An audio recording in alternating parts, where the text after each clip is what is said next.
I just spent $5,000 on Battle Partners, the recent set from Japan to release this past Friday, and the next day, Creatures Inc. released a statement that they are going to be printing this as much as possible and to hold off from purchasing from online retailers and shops.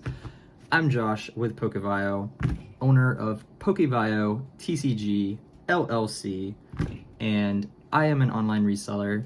I am looking into getting into vending shows soon. So March will probably be my very first show that I'm going to be a vendor at, which I am excited about and nervous because I have never vended a show before.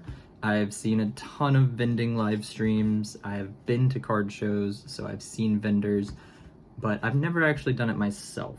So kind of curious as to how that's gonna go. I already know a lot about vending shows, but I've never done it myself, so it's gonna be somewhat of a learning curve for me, but I am super excited to do it. I'm hoping to live stream that to the YouTube as well. So I think that'll be pretty cool. I like watching live streams of people vending at shows, you know, whatever size of YouTube channel they have. I think it's just really fun to watch people vend at a show, interact with buyers and stuff. I'm a pretty awkward person though, so socially is probably the biggest nerves that I would have for the show. Kind of thinking about doing it with someone else. I do have a friend that I've made on Whatnot. His name is Justin, and he has offered multiple times to come help me vend a show if I ever do want to vend a show. So I think that would be really cool. I know my wife would also probably be able to help me. She's helped me with the live streams, some with like packaging, doing pack rips, interacting with chat, and she is a social butterfly through and through. So I think that would probably be pretty cool. Either one of those options or both of them. We both talked to Justin a ton on stream too, so super cool. But I think it'd be really fun. I probably don't have anything to worry about because I feel like the Pokemon community in general is kind of like me and socially awkward a lot of the time. Collectors in general tend to have an eccentric personality, so I mean, maybe I'd be okay, but at the same time, you know, I want people to feel welcome coming up to the table, and I'm kind of intimidating from what I've heard from a lot of people. But anyway, that's besides the point. Tons of cool stuff coming out for Pokemon. We got the Battle Partners that just released, a ton of cool ARs and SARs in that set. Prices are crazy for it right now. Creatures Inc., as I mentioned, is doing a reprint from February through April, so there is going to be a ton of product printed. I'm assuming it will keep up with demand because it's Japan and not the US, where the US just can't keep up. But Japanese, they're pretty good about actually printing the product and making it affordable. Like with 151, it was absolutely insane when it released. It got up to like $250 a box or something crazy. And then it got to like $50 a box, which was awesome. And that's kind of what I started with my stream. I was doing 151 Rip 2 hits and stuff like that. And now 151 is like $100 a box. So I would have to sell each box at like 130 to actually like make it worth my time at all. And typically I don't sell anything to make it worth my time at all. I typically sell things for like $5 profit, maybe, because I don't know. I really need to start profiting way more than I do. I am profiting, but I do need to start profiting way more. I've done super low margins because first of all, it's Pokemon. You get low margins, especially when you're small, but also to like, you know, build the community. Like I have a full-time job on top of this, so I'm able to, you know, source income from other places, but I do want this to eventually become my primary income, especially by the end of this year. Like that's my goal. If I could somehow get to the end of this year and do this full time, that's just like the dream, right? Like I can quit my job, do this full time, have an amazing community, which I already have, you know, probably 50-ish people that are kind of regular buyers. They hop in and out every once in a while.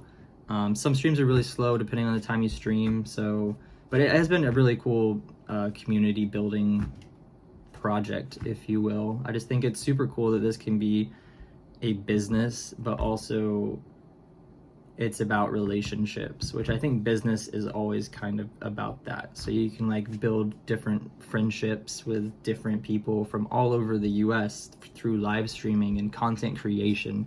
That's another reason I'm so into content creation. It's building a community, and we all have this same sense of, you know, belonging, if you will. Like we all are attached through the same common interest of Pokemon.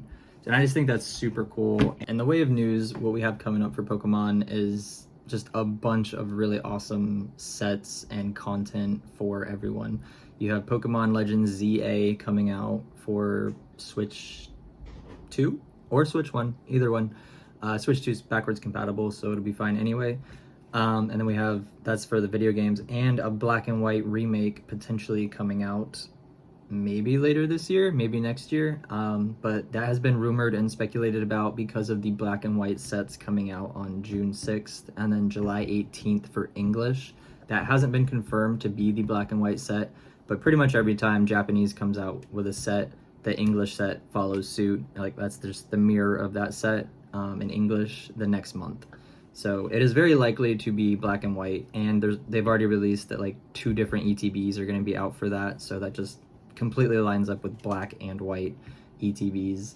And then it is also 2 different booster bundles that could be white packs versus black packs, or it could just be black and white packs with 2 different like arts on the booster bundles. So, but it seems like they might actually be splitting the sets like they do for Japanese and English for the black and white special set, which I think will be really interesting. I've actually not been part of a split release set like Scarlet Violet and stuff like that. I got into it after that. I think Scarlet and Violet was the last split set, and I got into the hobby and business after that. So I think it'll be really interesting to see how it goes this time, because it'll be my first time with like a split set.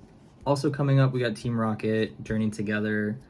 There's a new Mew card releasing in China for their 151 set that's coming out like way later than anyone else got 151, but they're still coming out with that, and they have a super cool, very highly limited, I think it was 1,500 copies or 1,510, something like that. There's only gonna be that many copies, so it's super limited, and it's only gonna be available in China. So if those Mew cards hit the market in other, like internationally, I can only imagine the price tag that they're gonna hold, because there's that limited amount, and there are so many more Pokemon collectors than that number in the world. Like that's gonna be an insane card to pick up if anyone can, and it won't be affordable. Some of the most exciting news for me personally, and I guess a lot of people, because TCG Pocket got a lot more people into the hobby, is the TCG Pocket set coming out in next week. Yeah, next week. I think January 29th and the 30th are the dates that it's coming out. And it's gonna have the Palkia and Dialga Space-Time Smackdown. And I think the cards that I've seen revealed from that set are all like really playable, especially the Dialga for metal decks. And I actually have a metal deck that is one of my favorite decks to play, which was the Melmetal deck with a Bisharp, because that's like the only metal Pokemon that were in the first release. So I think it's really cool to get an EX card, first of all, in metal, and then also just more metal cards because I like the metal decks. So, and the ability is just really nice. Back to the battle partners, I did spend $5,000 on 55 boxes of the set. And that comes in next week, probably Wednesday or Thursday. So I'm gonna have to sell them at $110 per box, which is under market on Whatnot right now is going like $165 a box. These people are profiting mad crazy. I like to keep my profits really small, again, to grow the sense of community, to grow the channel, to just build relationships with people, you know, and people will want to come back eventually, hopefully. That's the goal, right? And to also provide people with a cheaper option, because I have a distributor, most people don't, And to order from a distributor, you have to make it worthwhile, you have to spend a lot of money, hence the $5,000, which is not a lot of money to a lot of people in the industry, like, you know, PokeRev, Poke whatever, just the bigger names that can just afford to sell stuff at retail prices to be the good guy, right? The $4 packs, I think PokeRev did, and other people just doing like, you know, retail prices, and Ryan's Card House, they did that as well. They sold ETBs at retail, and they were, you know, amazing for doing that. But it's like they're still taking their profits. They're just selling stuff like they would every set, no matter what. But they're cutting out the market price, inflated price. So they're viewed as like good guys because of that. But they're still taking their profits. So yeah. Here's to hoping that I can sell the boxes and at least break even, but hopefully profit a good bit. We'll see.